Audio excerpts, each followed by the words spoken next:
This is the Clean Energy Show with Brian Stockton and James Whittingham. Hello and welcome to episode 62 of the Clean Energy Show. I'm Brian Stockton. I'm James Whittingham. This week, Tesla's record quarter financials. Biden is taking bold steps to decarbonize the U.S. electrical grid, and the utilities are actually happy to oblige. Australia is looking to enact the world's worst EV policy. So bad, it's funny. And Brian gets a root canal. Brian, how are you? I'm good, except that I'm getting a root canal. Why are you getting a root canal?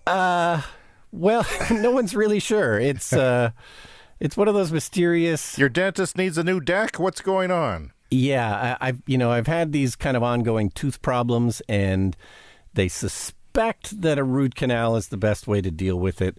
But, they're kind of honest about it. They're not totally 100% sure it's going to fix my problems. But, this afternoon I'm going under the knife. Is that what you call it? Going under the drill? I don't know. I've never had a root canal. And it's unpleasant, but you can update us next week on how it went. I tried to convince some people to do the podcast from as he got the root canal, but apparently that wasn't appropriate. So we'll see how that goes, Brian. I know you're falling apart, you old man. It's true. Dentistry is just a guessing game. It's just throwing darts at the dartboard. That's all it is. Yeah. Well, I got. What can I say? I got a lot of problems. At least 99 of them. You know what? Yesterday was a pleasant day, so of course today it snowed. Yeah. We're getting little bits of snow. It's very irritating. So I took my e-bike out, and I have to say that I've never been more in poor shape physically in my life, although my teeth are holding up, I will say that. And I could do it. You know, you felt not only can you go, there's just no reason not to ever go. You don't say, I'm too out of shape. It's too windy. It's too anything, it's just, you just go. You can just go anytime you want. And it happens. You're superhuman. You can adjust how much of a superhuman you want to be. I personally don't wear a cape while I ride, but it's fun. Yeah, I have to say, I rode mine a couple of weeks ago, and, even though it was amazing to have that battery assist, it was the same thing. It's like, this is the worst shape I've been in a long time. And, even though it was kind of easy pedaling, I was still kind of winded. It was sad. Yeah, well, your legs, I noticed that if you don't use a bike, your legs, they're just not used in that way. Those particular muscles that I forget which ones they are. They're not normally used unless you're going to the gym and you're doing various activities and squats and things. But they just don't get used. And they're a smaller muscle group than if you're jogging or even walking, I think, when you ride a bike. Yeah, I do walk a lot. I walk every day. But that did not help. Yeah, it does not help, does it? But it comes along quickly. What else do we have to talk about this week? Because I'm not over the Oscars yet. I know you don't care about the Oscars. I am very different. I care about the Oscars. I was very disappointed. It was like missing Christmas. Here's why I care about the Oscars is because my partner has an Oscar pool at her work every year. And we've won the pool the last 3 years in a row. We pulled off a three-peat. Really? Yeah. Really? Well, that's impressive. That's impressive. Okay. Now, you're one of these people who doesn't like Oscar-nominated films necessarily. I generally do. What was your favorite Oscar-nominated film that you saw this year? I don't think I saw any of them. And it's funny because the year before, I think I saw all 10, all 10 Best Picture. Thank you. All 10 last year, the previous year I saw. Yeah. This year, nothing. It's a weird year. And I even saw Best Documentary for once, which just is amazing. So, Brian, we're going to come back after this break and talk about what you like to drink. You can reach us at the Clean Energy Show on Twitter, Clean Energy Pod, by email, cleanenergyshow@gmail, and by voicemail on our voicemail feedback page, speakpipe.com/cleanenergyshow. Please check out our YouTube channel for videos of this show, episode archives, and special content. And, don't forget to subscribe, or we will find you. We know where all of you are.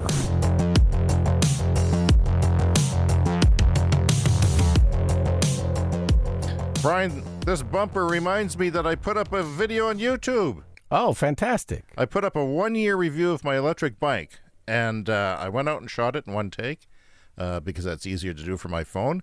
And guess what happened? What? The bike didn't work. I thought it was broken for a whole day, and I was distressed afterwards. This was after I made the video telling how great the bike is, and then it didn't work because my kids had it out a couple times. But all that, I'll tell you what the symptoms were. I would hit the throttle, and it would move very slowly, the rear wheel, and then after about 4 seconds, it would suddenly kick into high gear and go full steam. And the second symptom was that the speedometer wasn't working, which made me think there was something wrong with the motor, because in electric bikes, the speedometer is always some sort of magnet actually in the motor hub. But what had happened was that a cable came partially unplugged.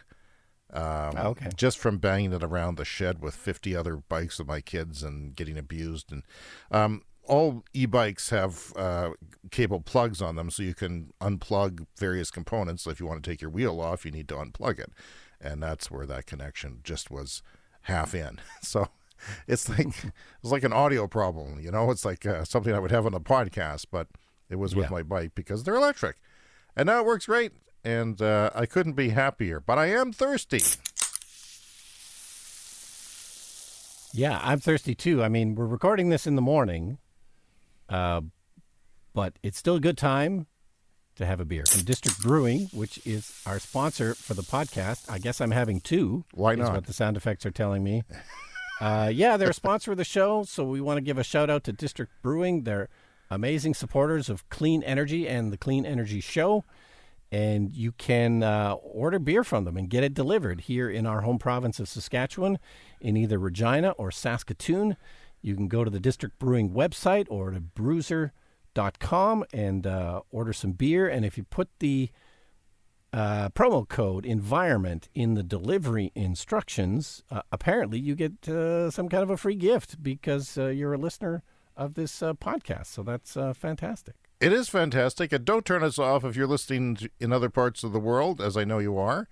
It's just the nature of a podcast. Podcasts are rarely local, and this is certainly an international podcast. I want to shout out to everyone in India who's listening to us on Ghana. I know you're having a difficult time there. But getting back to vaccine talk where we are, I'm starting to actually have some positive feelings, Brian, because it is actually bad here. We have some variants here, but we've leveled it off in spite of those variants, and I'm starting to think the vaccines are starting to have an effect on the numbers. And at some point, I think things won't get worse, and they'll only get better. Yeah, and also summer is coming up, so, once people are outside more, the numbers should start trending down. So that, summer plus the vaccines, hopefully we're getting some kind of an effect soon. So, yeah, I'm also hopeful. I've got a 42-year-old friend getting a vaccine appointment this morning. They opened it up to 42. I was very happy for him. And then they'll open up to 40 and to teachers as well. I'm not happy about my kids going back to school next week. Because they've been off for a few weeks. I don't think we're ready for that. No, that's very weird, and it's the first time I've really thought about, disobeying the school orders. We've gone along with it up until now. But going back to school next week seems too early. So we'll definitely be having some discussions in our house about actually doing it. Are you having those discussions? With myself, my partner's too busy. We're two shifts to pass of the night.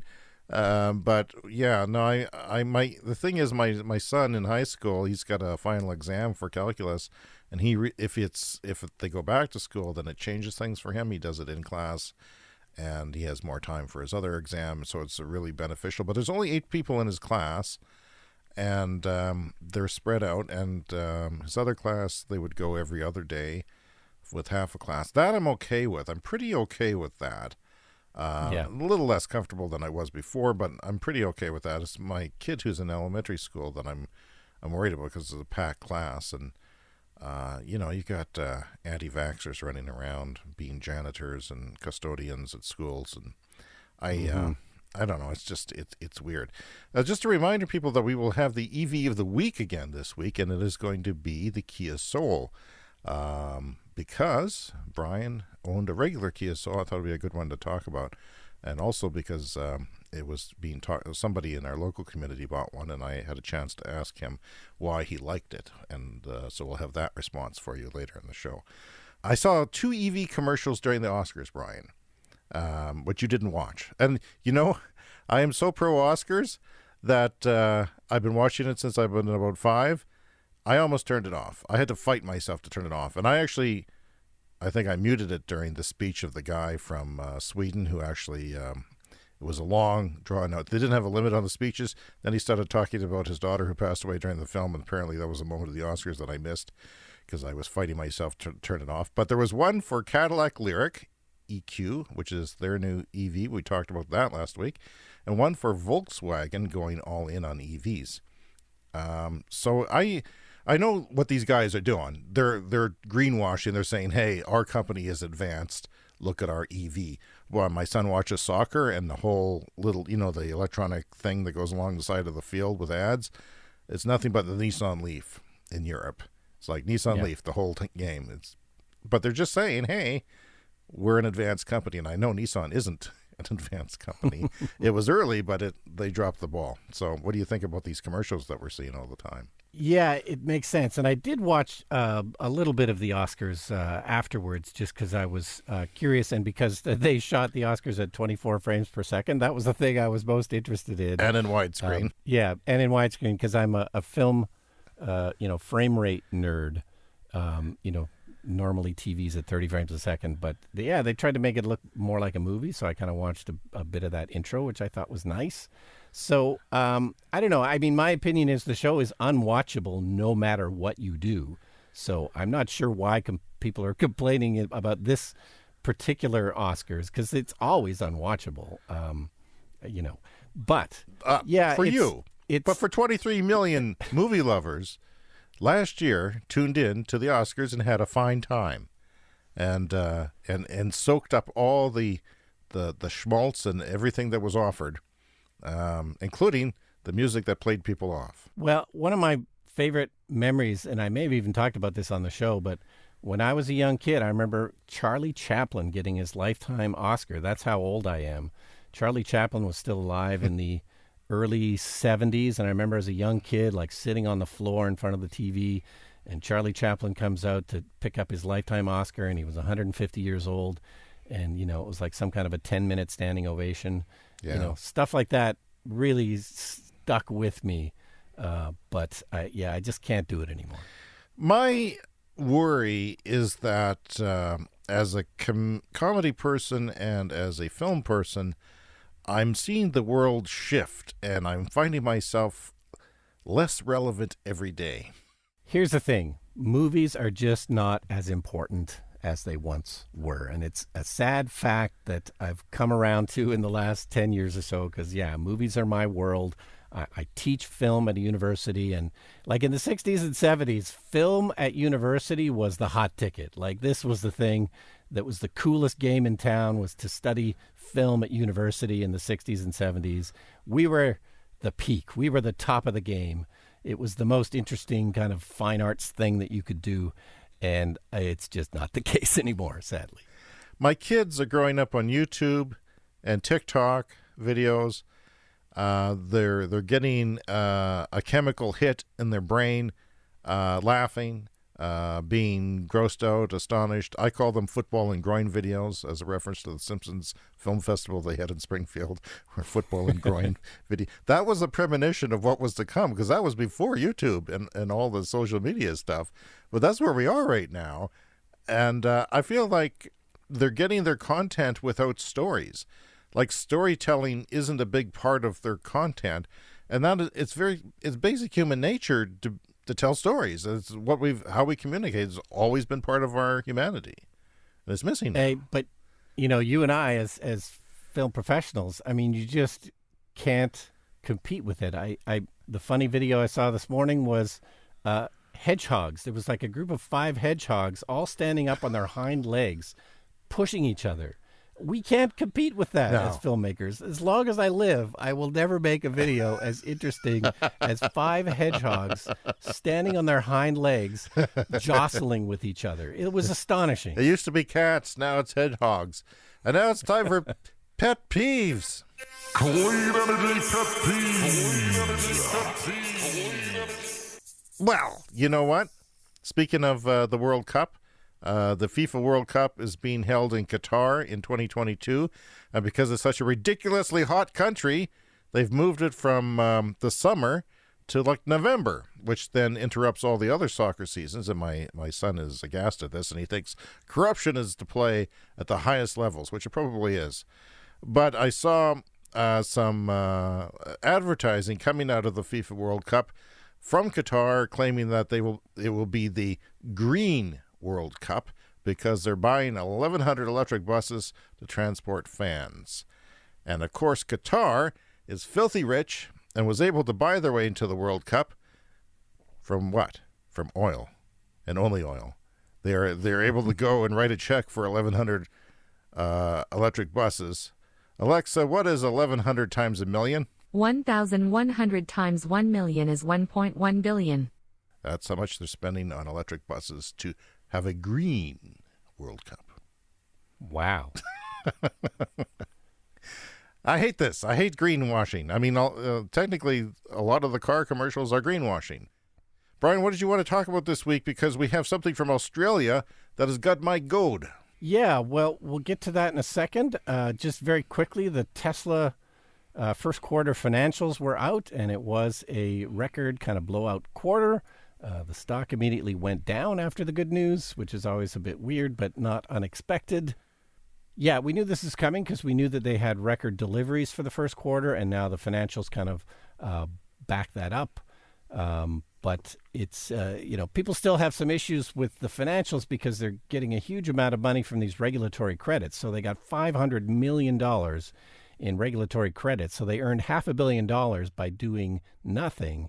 And people always look at that a bit sideways when they're, analyzing the financials because they're really only slightly profitable at this point, but, should be getting there in a big way soon.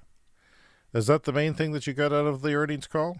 Yeah, it's slightly confusing to digest because it was good news, but it's sort of tempered by these other things. And there's still some one-time costs that are dragging things down, like Elon Musk's paycheck. Well, it's not really a paycheck, but they had to spend a couple of $100 million to satisfy their CEO compensation package.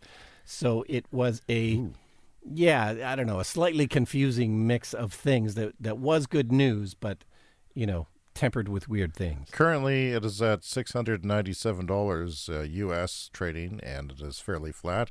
Took a bit of dive after the earnings call and came back up again, fairly level for the week. I learned a few interesting things from the earnings call, or at least other people did, and then I learned from them.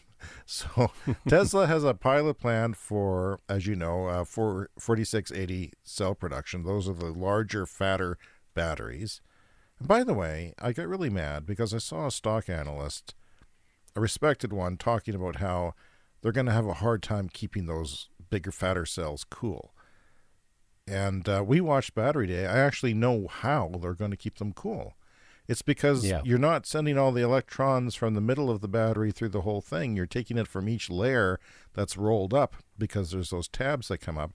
So you're spreading out the pipeline of where the electrons go so the cells don't get that hot. That's how they do it. But here's the thing. They're not reliable yet to ship in cars. So they're not going to be putting them in cars. In fact, they're talking about next year or even the year after, which I found disappointing. Didn't you? Yeah, I think it's the biggest headwind for Tesla is whether or not they can get these 4680 cells up and running and at a production level. Like that's going to be their main constraint, I think. I mean, they're trying to get as many batteries out of all of their suppliers as well. So if it's a bit slow or a bit late, hopefully it's not too much of an issue. But I think, this is really the thing that the company's kind of riding on. They've got to make that work or they're not going to be able to expand like they're planning to. But also, these were sort of seen as being the cells for the Tesla Cybertruck, which is due at end of year, early next year, or the Semi, which sounds like they're going to start making them pretty quick, right? In Texas, and people are starting to. I think the first batches of those will be experimental. That they'll they'll pay for them, or maybe they'll lease them from Tesla or something. But they might even have the old cells in them, and they may not have the full range or something. That's my guess. So all power walls from Tesla are constructed that have been constructed from last year, have a higher peak power capability than stated. And over-the-air updates will be upgrading those. So it's just like a Tesla getting more range. The power walls will be getting more peak power, which is cool. Yeah. And new Tesla Model S and X, more challenges than expected in developing the Plaid with the new battery and powertrain. So that's a bit on the negative side. So we're not yet at a point where we think the cells are reliable enough to be put in cars, Elon says. We think we're close to that point. We've already ordered the equipment for battery production in Berlin and Austin, Texas as well. We're down to the nitty-gritty. I'm confident we'll achieve volume production next year to 18 months. So, yeah, I wish it was sooner than that. You know, they've been working on this for a long time. We're in a hurry, Brian. We're in a hurry. They've been delivering on their promises of late, but of course, as always, they are often late with the timelines that they're hoping for. So another note was that they're not going to be the only ones making them. Their suppliers like CATL and LG, Panasonic will be making them too. Because, you know, you and I should start a battery company because there is just no endless supply need for batteries. And that's... one thing interesting that I learned is that the need for EV batteries is actually going to be greater than the need for batteries in the grid. And that's blew my mind. I assumed grid's a big thing and only so many people buy cars. So that's interesting. It gets to the nuance of how grids work. And we also think about Saskatchewan, where we live in Canada, where the days get short in the wintertime and renewables, and plus we need more energy just for heating. So yeah, they're working with Texas authorities about the high-profile tragic accident that happened. We talked about that last week. And they've conducted a study to understand what happened in the crash, which I imagine they're trying to replicate it. And yeah. So it appears that the steering wheel was deformed and someone was in the driver's seat during the crash. This is so weird because they weren't during the crash. And seatbelts were unbuckled in the car. So that's just a bit of an update to what we talked about last week. Yeah, and that was the other thing about the financials that was disappointing, was that their solar and energy business still lost a bunch of money. It hasn't flipped yet to being profitable, so that was disappointing news. But, you know, we do expect that to turn around hopefully soon. But, you know, they've raised the price of their solar glass roof. They're now increasing the power output of these power walls, and then apparently simplifying the installation. Like, you have to have a power wall if you buy Tesla solar panels or solar roof. And they're hoping that that helps kind of speed things up and streamline things. So Elon, and I think this is the big sort of theme from it, notes that right now people think Tesla is a car and energy company, but in the long run, people will likely see Tesla as a robotics company. I think we're developing some of the strongest hardware and software teams in the world. So yeah, I guess if you look at a Tesla driving around as a robotaxi, it's a robot. But yeah, that's new. That's a little different. Yeah, they're already a fleet of, essentially 1 million robots on the road. They just can't quite take over the world by themselves yet. It's time for What Do You Think? What do you think? This is where I ask you, Brian Stockton, what do you think about things? I save it up all week. I could phone you. I could text you. I could ask you. But no, I save it for the show. So for the 4th year in a row, the number of new motor vehicle registrations for gasoline vehicles in our little province of Saskatchewan has dropped by over 2,000. So the numbers, this is like in the States, they're saying 1 in 10 people who trade in their car are not getting another one. This is what we were just talking about, the young people. They're doing different things. They're watching the football and groin videos, but they're also not driving. They're using the Uber, which is maybe a good thing. Yeah. I don't know. But according to the report by Statistics Canada, in 2017, 52,000 new gasoline-powered vehicles were registered in the province, and that number dropped to just 40 last year. So registrations for electric vehicles have gone up steadily in the same period. A total of 125 new battery-powered vehicles registered in 2020 compared to 13 in 2017, and just 603 hybrid vehicles. Anyway, why? What's going on? Why is it slow to adopt electric vehicles? The dealerships are not carrying them. Yeah, I'm not sure I have the answer, but yeah, clearly driving is not as important to the younger kids as it was for us way back in the, in the 70s and 80s. It was just so important for us where we live in a real car city to have a car. But of course, a lot of the world is virtual now. You just literally don't have to drive around as much as you used to, especially in pandemic times. Yeah. So, and of course, the millennials are kind of screwed financially, so they also just can't afford it. That's true. My niece went out and bought a house. She's had a boyfriend for 6 months, and they bought a house together in Calgary. I don't know. That's the exception to the rule. That just does not happen. I don't know who they killed or what bank they robbed, or what grandma died with a large inheritance. But that's pretty. But do they have a car? Probably. Yeah, they do. They've had nice cars. They've had the Hondas in high school. I hate people who have Hondas in high school because they're reliable. I would have begged. That was the ultimate dream for me, was to have a Honda, something reliable in high school. Yeah. So new Waymo CEOs fear. The new Waymo CEO fears that Tesla may harm or slow down autonomous tech because Teslas will crash, because it's kind of like their rockets. They're putting them out there before they're safe. According to Waymo, who is perhaps the leader in autonomous vehicles, because they're actually giving rides without drivers now in Phoenix area. So what do you think about that? Any craziness there? Well, of course, they're competitors, so it makes sense for them to say something negative about Tesla. But yeah, I don't think there's any particular credence to that. The Ford CEO was also criticizing Tesla recently and got a big backlash on Twitter. There is an army of cultists behind Elon Musk that even when electric writes something that's maybe a little bit critical, they get attacked. You people, you can't do that out there. You just have to be a little bit more reasonable. We're all pulling for Tesla.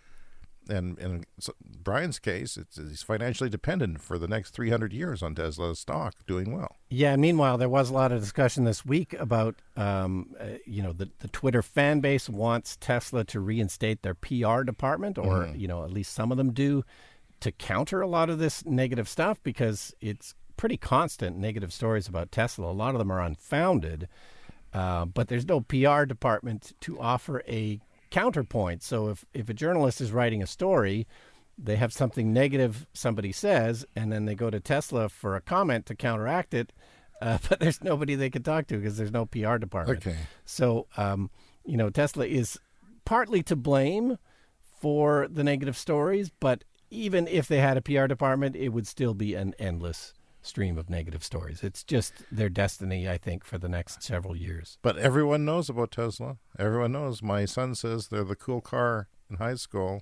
People want them, the young people. Yeah. Brian, you and I have a long history with comedy. Some would question whether that was a good relationship or not. Some would even say we have some expertise, some valued opinions in this field. What do you think about Elon Musk hosting Saturday Night Live on May the 8th with special guest Miley Cyrus? Yeah, I think it's not a particularly good idea, but as somebody who's interested in what he does, sending up rockets and making electric cars, I find it interesting. It's a much better choice than, Trump. certain politicians whose names we don't like to say. Who are actual, authoritarian bad guys who need a platform to spread their hate. So it's not that, although, the army of negativity would probably disagree with me on that. I love Elon Musk and what he does.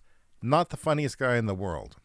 He's kind of like my hairstylist. No. He thinks he's funny. He's kind of like dad jokes, They really like comedy, but it doesn't suit them. It doesn't wear well on them, and I think there's a chance if the writers, God bless them, pull off just the right types of things to put him in, that they could be brilliant. However, I think there's greater odds that this could be a disaster. Yeah, well, this is where they don't have a PR department and they don't spend money on advertising, so they do kind of rely on promotions like this that they don't have to pay for. It's free publicity So, if it goes in a certain direction, it's going to be good publicity. If it goes in a certain other direction, it's going to be bad publicity. You know, you and I both know the rigorous schedule of Saturday Night Live. One, because it hasn't changed since 1975. Two, because it's legendary and been written about in countless books. And everything that comedy in North America happens touches SNL in some way. How is he going to keep his mind off of everything that he does at SpaceX, at the Boring Company, at Tesla, where he's very hands-on, and be a guest from Monday night through Saturday's wrap party? I mean, how is he going to do it? How? Well, I do suspect that the involvement of the host, changes week to week. Like if it's Will Ferrell, like he's going to be in there writing the sketches and working up everything. Elon Musk, I suspect he'll do the monologue. He'll do one or two sketches. I'm expecting it'll be kind of lower involvement from him. So, yeah, he'll probably be working his many jobs the whole week that he's there, I'm assuming. Well, Monday night you go for dinner with Lauren and a couple of the writers. Tuesday you go to the meetings for the pitches, and you can deny the pitches, and then they start writing them. And Wednesday and Thursday and Friday they're shooting digital content, which is important now during the pandemic. They have more digital content than normal. Then there's wardrobe fittings and hitting your spot and dress rehearsal at 5 or 6 in the evening, and which is longer, by the way, longer than the show. It's like a lot longer than the show, and they're actually starting to show some of the things that got cut from the show that were in dress, which is interesting. But I haven't been figured out how to watch any of them yet. Anyway, it's going to be interesting to watch. We'll be covering it here on the Clean Energy Show. Also, more BS from the EV Japanese automaker world. Honda targets 100% EV sales in North America by 2040. They are the laggard. Now, they've come out with a little EV, but it's not very, what's it called? The little city car, which is kind of cool looking. The design is interesting, but it goes a short distance. It's high priced. It's overpriced, and they're not selling any of them.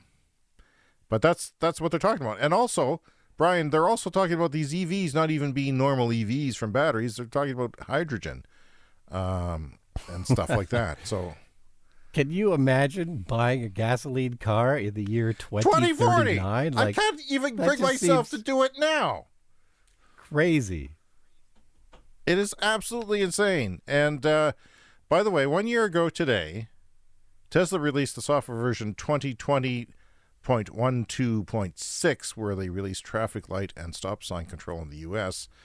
I would have expected more progress in that year with that starting there. Like, it seemed like, okay, things are picking up now. What do you think about that? Yeah, it's one of these delays. They have promised that the FSD beta will get out to more people this quarter, and they're talking about that subscription service for full self-driving.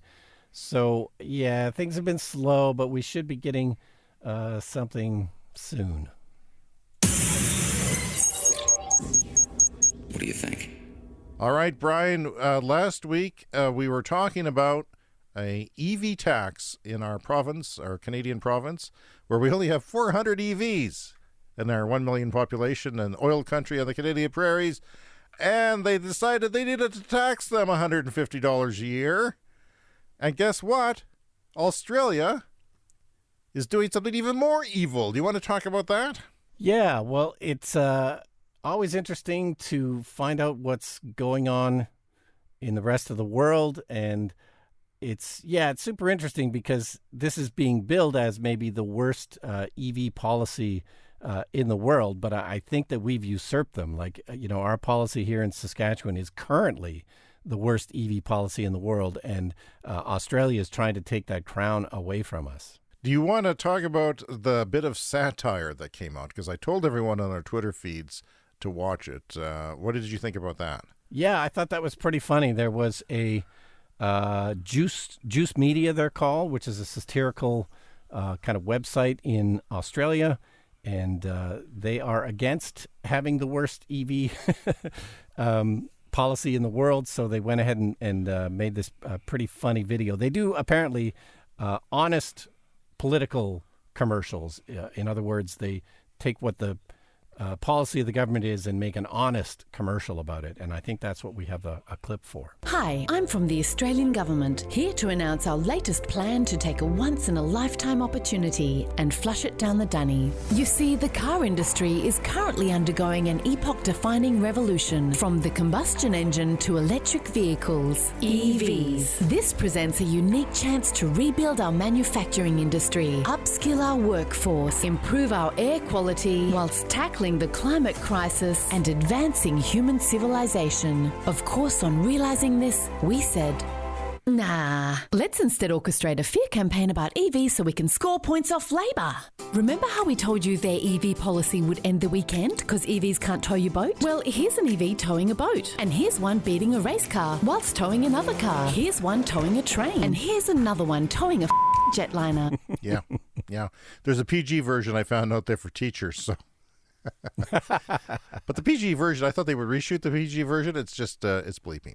Yeah, if you are an EV fan, check out the video. It's on our feed, Clean Energy Pod, on YouTube. You can search also. Well, it's going to be in our show notes this week. How about that? Check our show notes at the bottom of the show notes. We'll have it there.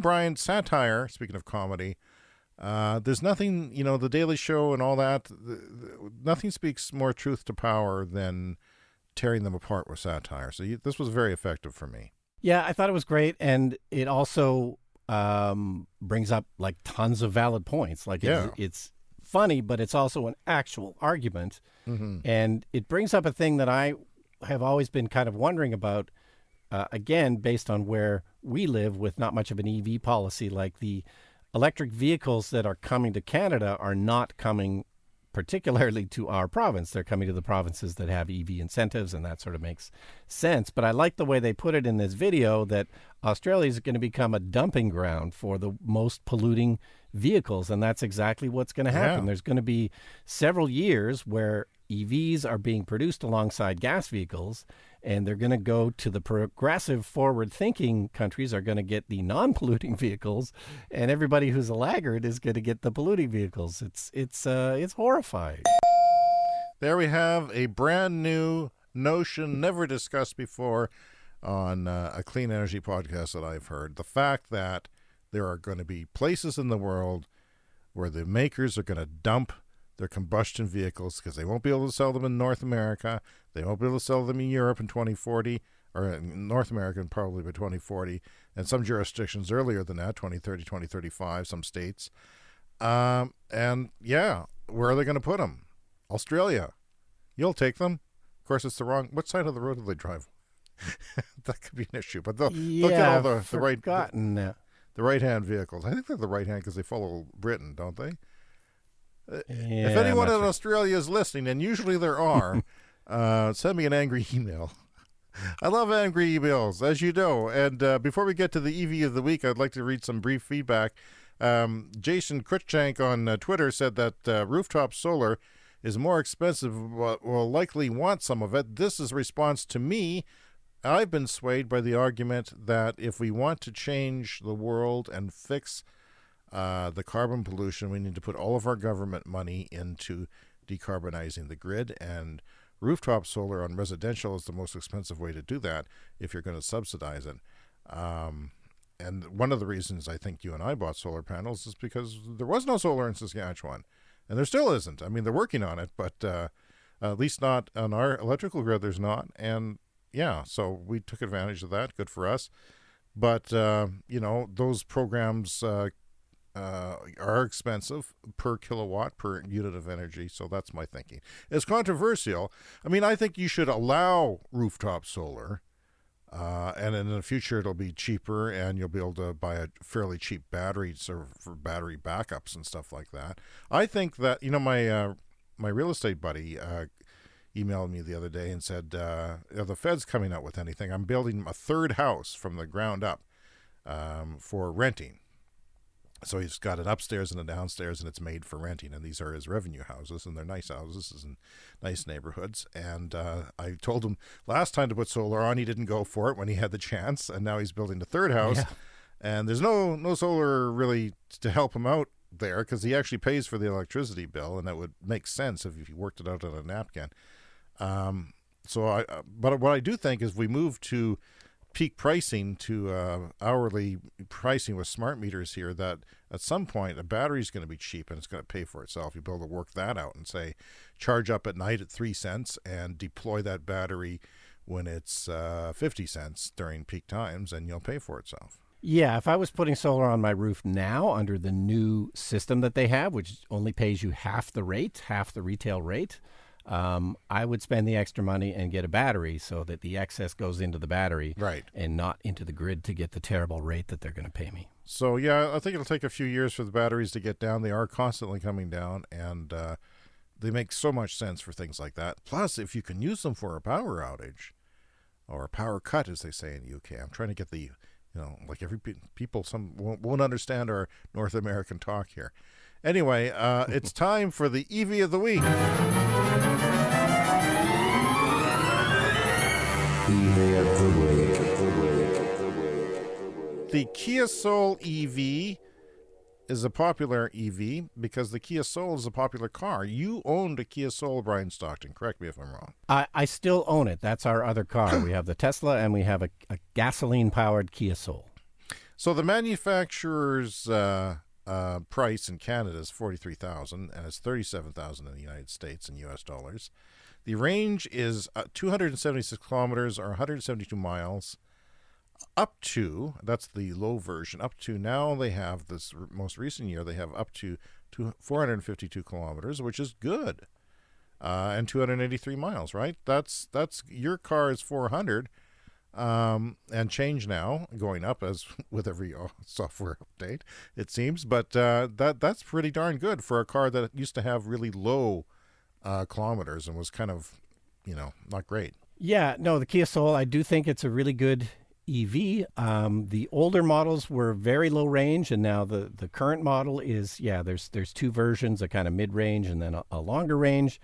The only problem is once you get up to that longer range one with the bigger batteries, is the price is comparable to a Tesla Model 3, a standard range plus, and in that case I would definitely go for the Tesla. So it's all a matter of pricing. I've looked at maybe getting a used Soul EV to replace our gas one, something, the older ones, with 150 kilometers range, just for around the city. We haven't actually done that, but it's, we'd prefer to have two longer range vehicles. How quick do you need one? Well, we're in no particular hurry. I mean, if it was up to me, I'd probably get one, soon, but it's a whole discussion. I'm just thinking, it's a whole discussion. The longer range ones have been out for a few months now, at least. And I was just thinking, if you gave it a couple years, they actually have 2-year leases in the States and California and places. And then you could get maybe one imported by that company in Calgary. Or you could find one in Canada, perhaps. It's harder. But I'm really looking forward to the used market maturing. By the way, the battery sizes range from 39 to 64 kilowatts, which, yes, is getting pretty big for comparing it to Model 3s and such. Yeah, I mean, right now, the used market for EVs in Canada is mostly these kind of shorter range vehicles like old Leafs, old Kia Soul EVs, the ones with the smaller batteries. So, but, that'll eventually change. Yeah, so Brian, the 2016 and 2017 models only had 93 miles or 150 kilometers range, which is kind of where my really old Leaf is, my first generation Nissan Leaf 2013. And those were they're okay for the city, but you can't really go beyond the city. And once it gets cold, you start to get, in your cold climate like us. 2018, they came out with a 111 mile version with 179 kilometer range as well. So 2020 was the year that they came out. I don't know exactly when that came out. They're starting to sell quite a few of them, though, about 7,000 units of the first 10 months of 2020. It's the only Soul they sell in Europe, by the way. They don't sell the gas models anymore. Anyway, a guy from our community bought a used one here, and this is his first EV. His name is Nick Thies, and this is what he said on Twitter when I asked him what he liked about the car. And he says, this is his first EV, so I love talking to people about their first EV and what do you like about it. He says, for being a quote-unquote slow car, it sure has a lot of jam right off the line. I also love the heated and cooled seats, heated steering wheel, and the fact that it's fully charged every morning. People, that is one of the things I think you don't realize how great that is. You never have to think about filling up because you start from full every morning if you're plugging it in every night, and why wouldn't you? All around, just a nice car to drive. I wish it had more range, though, so I could drive it more. Ha ha ha. So that's, Nick, congratulations on your first EV. Everyone who buys an EV loves them. Some people do trade them in when they underestimate what they can do if they have a really long commute, but they still love them, and they plan on getting one in the future. Yeah, no one hates EVs. Almost no one. I mean, 1 in 1,000. It's very small. Yeah, so just, that's really cool. So, also, we got by the way, in our feedback section, we got a note from Paul, who says, if you want, we were talking about, you need a professional voiceover guy to donate to the show, because I would use it a computer voice. If you want a professional voiceover guy, Paul says, there's always Hurricane Smith. Cheers, Paul. Who's Hurricane Smith, Brian? Who's Hurricane Smith? Yeah, it's this old friend of ours we went to high school with, and he was a radio guy, broadcaster here in Regina, and then moved to Calgary many years ago. And yeah, I have spoken to him on social media as recently as a couple of years ago. Was he fired in Regina? Yeah, great guy. Pardon me? Was he fired from the Wolf in Regina? No. You must be thinking of somebody else. Okay. Okay, that's a long story that I won't get into. Brian, is there anything else that you, sir, want to talk about this week? No, I think I'm good. Okay, then it's time for the beloved lightning round. No, it's not. I'm going to edit that out. I've got one more major story, Brian, and that is that the United States government, Joe Biden, our buddy down there, Joe, call him Joe, is planning on decarbonizing the United States grid to 80% emissions-free by 2030, which is pretty bold. The White House hopes to capitalize on growing support from U.S. utilities and unions and green groups. This is what surprises me. The utilities are behind this. The utilities want to do this. Maybe they want the free money. Maybe they think that this is inevitable no matter what, and we'll take some free money or free assistance, training, etc. We'll take whatever we can get from the government handout to make it happen, because it's going to happen anyway. Maybe they're smart enough to realize that. And like some grids, looking at you, SAS Power. So, yeah, 80% emissions-free. Many utilities already have plans to remove carbon from their systems due to investor pressure. I love investor pressure. This is a thing from the last couple of years, right? The states are mandating it, and investors are getting behind it. What do you think? Yeah, that makes a lot of sense. And I will say the grid in Canada is already about 80% clean. I think we've mentioned this on the show before. Yeah. Like we have certain provinces like Manitoba and BC that are something like 97% clean already. So it'll be a tougher to make progress in Canada on that, because our grid is already very, very clean. But they've got a lot of low-hanging fruit in the U.S., lots of dirty coal plants and gas plants that they should be able to clean up if the government's behind Quite it. the different messaging than from 4 years ago when they were talking about beautiful, clean coal. I want to eat it for dinner. They are concerned, the utilities are concerned about going to net zero by 2035, which is an ambitious goal, and it is just an ambition at this point. They say some more technological breakthroughs will be needed by then. The National Rural Electric Cooperative Association said the administration's 2035 goal was overly ambitious. Well, I think we could all agree with that. However, 13 major utilities sent a letter to Biden in support of the power sector goal that would cut emissions by 80% below 2005 levels by 2030. And it's 40% clean. So it's half of what Canada's is as a whole, just out of curiosity. So different grids, different cleanliness. And also, I wanted to talk about something that was mentioned in Forbes this week.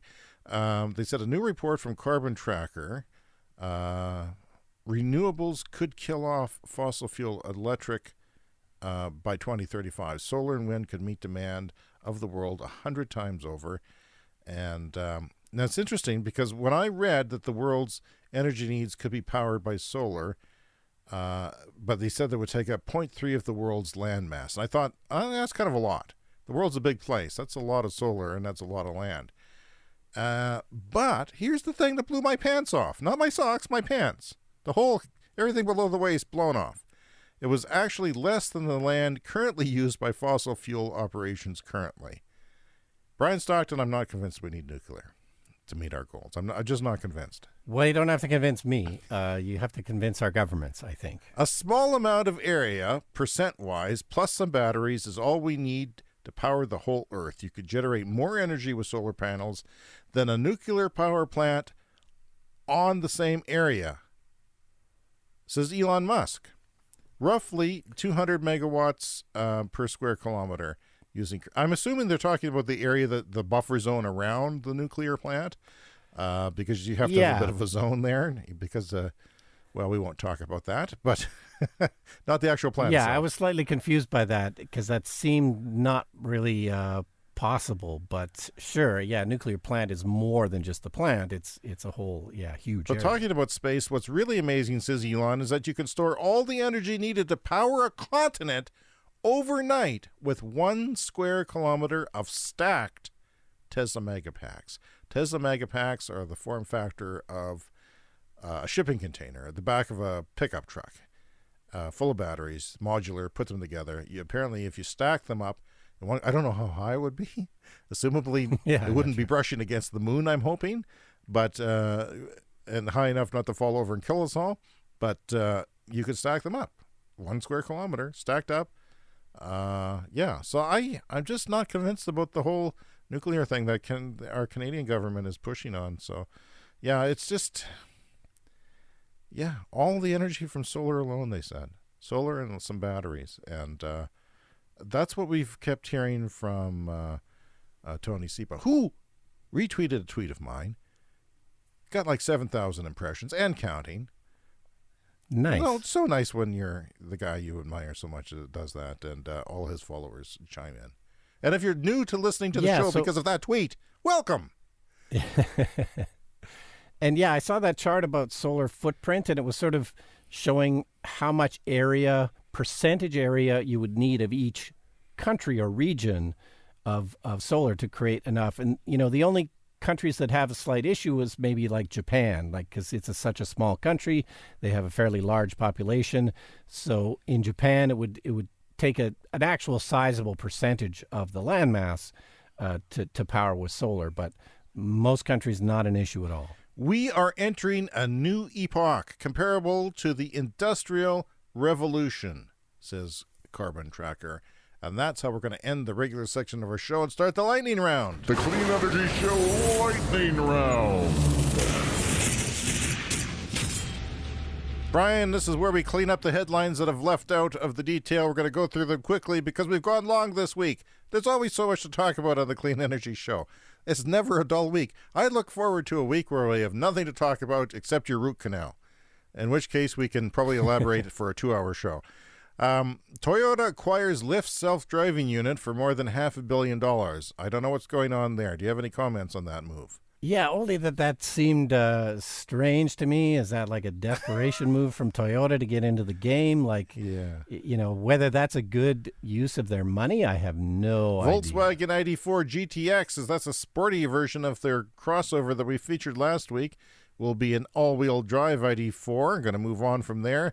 A massive $24,000 price difference between the Mach-E electric GT over the Mustang performance version V8 GT. And people are critical of that. Are you really strong on EVs if you're going to charge $20,000 more, or $24,000 US more for the same vehicle in EV form? Yeah, it's unfortunate, but also they're not making that many of them, so they can keep the price high because they can't really probably satisfy the demand anyway, so might as well keep the price That's too high. bad. Anyway, Tesla says it will power all superchargers, this is big news, with renewable energy this year. It's not clear what Tesla's approach will be, if they'll just buy credits or they'll put up their own solar panels. I don't think they can do that in a year. So that's what they sort of tagged on to their earnings call. In 2017, Elon said that Tesla planned to add solar and batteries to all supercharger stations and eventually disconnect most of them from the grid. I don't see that happening in the next few years. But what do you think? Is it possible? Is it just buying credits? Yeah, there's lots of different places you can buy clean energy from, depending on where you're set up.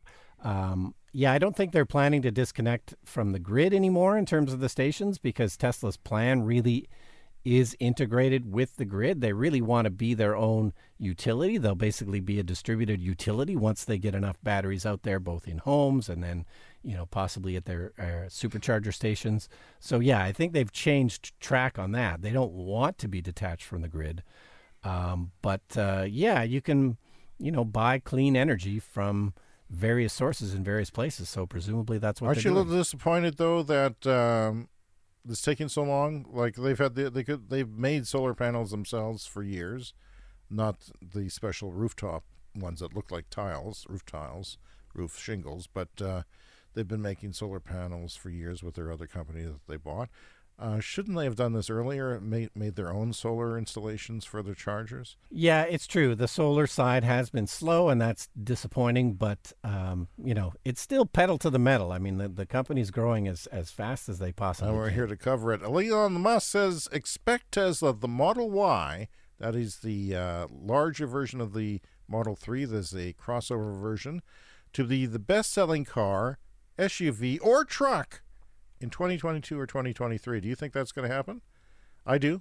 I think it's possible.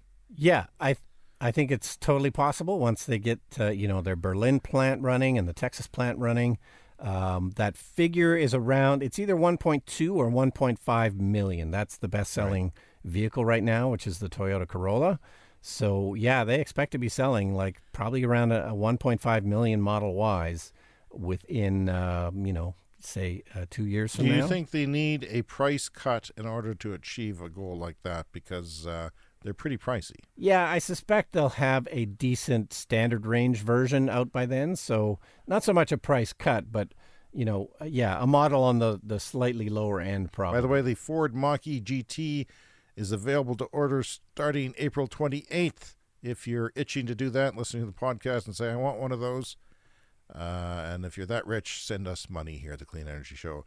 The nuclear plant decommissioning costs tend to be 3 times as much as estimated. A U.S. study has confirmed it is underfunded just in the United States by $70 billion in this regard. This is a thing that we don't talk about. I know small modular is a bit different in how you decommission them. You still have to decommission them. You still have to dispose of the waste.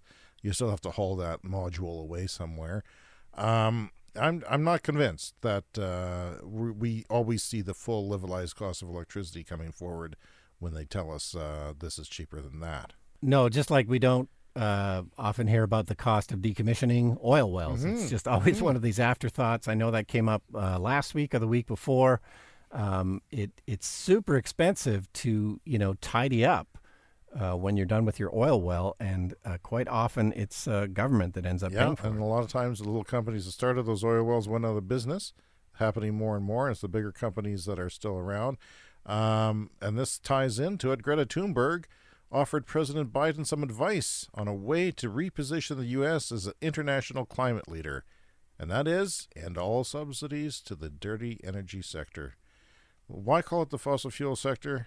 The dirty energy sector. There's a clean energy sector. Let's call it the dirty energy sector. And in Canada, the federal government is doing just that. We're giving money to clean up those wells because nobody else will. Yeah, words matter, and I think, that might be one of the issues that we have with something like a carbon tax, because it's a bit more abstract than, like, we used to just call it pollution, right? Like, it should really just be called maybe a pollution tax. That's a bit more clear, and it's harder to object to a pollution tax.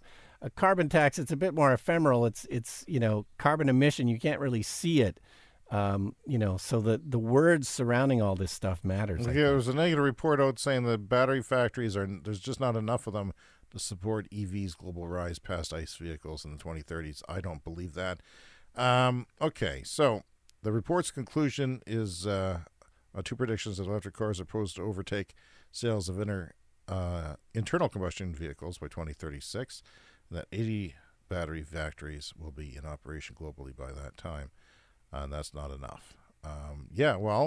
That's a long time. It doesn't take that long to get battery factories going. There's more than ever getting going right now. and they're going to become cheaper. And I think that the batteries are where it's at. I don't see the current technology, or perhaps Tesla's emerging technology with the larger batteries. That is going to be where it's at for some time, unless somebody has a solid state that we're not hearing about. China's installed clean energy capacity will surpass that of coal power for the first time in 2021. After power companies' first quarter investments went 91% to non-fossil fuel power. That's good. They're building a lot of coal still, but there's no new coal after what's in the pipeline now. And we will see that start to turn around. Any thoughts before I continue? No, that sounds like good news. Brian, renewables take over slowly at first, then all at once. An analysis of U.S. insurance data in the United States has shown that injury claims are notably less. They're less common among electric vehicle owners. Do you have any analysis or insight on that? Why is that? Are we just nerdy, smarter people, or are just people? Are there safer cars that they're making with the full tech?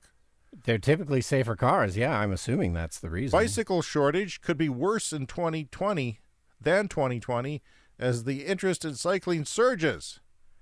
And yeah, another reminder to go to our YouTube channel to see my electric bike review. It's a good bike, you know. It's $100 more than the Walmart bike, and it is so much better than that. Quebec will electrify the majority of its school buses by 2030. Good for you, Quebec. Everyone else, especially in Canada, where you get federal money coming in, big federal money for that. We're not doing it here. God, I would love it. I wish because my kids take the school bus to French Immersion across town. I wish that we had electric buses for them so they wouldn't have to breathe oxygen, and takes their IQ down by at least 10 points. At least that's what I tell the teacher. New York City sues Exxon, BP, Shell, and American Petroleum Institute for greenwashing. Quote-unquote, intentionally misleading consumers through fuel sales at branded stations as cleaner and emissions reducing while not disclosing the climate impacts. Patooey to you, I say. Toyota's developing a hydrogen internal combustion engine because they just can't say goodbye to combustion. Everybody likes to combust. It's the way of 1899. Yeah, and my understanding is that you can have a clean-burning hydrogen combustion engine. You just need pure oxygen to burn it with. You could burn it with air, and then there is emissions. But if you burn it with pure oxygen, you can get emissions-free combustion. It's still probably not worth the hassle. It's not worth it. It's complex. And this fueling, this is the fueling, you can't refuel. You have to get an oxygen tank pumped up and then a hydrogen tank. What BS, Toyota. I hate you, Toyota. There, I said it. Tesla updates the range of the long-range all-wheel drive in Europe to 614 beautiful kilometers. That's previously at 580. That's a big difference, Brian. That's in the EV range world, that's a nice hit. 34 extra free kilometers for you. 3,600 kilometer undersea high-voltage DC cable will connect Morocco solar farm, 7 gigawatts, and wind, 3.5 gigawatts, to the UK. I love it when they put these cables, 3,600 kilometers. This is the type of thing we need to do. We need to put the sunny places, and we need to spread out. We'll need less batteries if we do that, if we modernize the grid. Yeah, or like what we were just talking about with Japan, where they may not quite have enough land mass for all of that solar. Just put it somewhere else. And finally, California takes steps to ban fracking by 2024 and will halt oil extraction by 2045. Yeah, okay. But still, you don't hear about people banning oil extraction. You know, that's kind of interesting. That's new. No, that's quite a big deal. That's eliminating at the source. That's quite something. Well, that's more than our time for this week's show. Brian, it's been fun as always. Good luck with your root canal. We'll hear all about it next week, and we'll see you next time on The Clean Energy Show. See you next week.